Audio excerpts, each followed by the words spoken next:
నిన్ను కన్న తల్లికి దక్కలేని భాగ్యమే అమ్మా నీ మాటకి నేనే నోచుకుంటిరా. ఓహో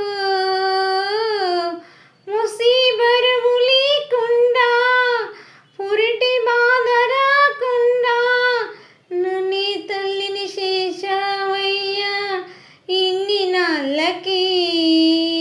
కన్నది ఎవరైనా నీకున్నది అమ్మా ఇన్నడు ఏమైనా నన్ను వదలకురా నాన్న. చిగురు ఎరుగని తోటి చిగురించెనురా చిరు చిరు నవ్వులకి. ఓహో రియాన్ అనే మా యూట్యూబ్ ఛానల్ని సబ్స్క్రైబ్ చేయండి ఫ్రెండ్స్.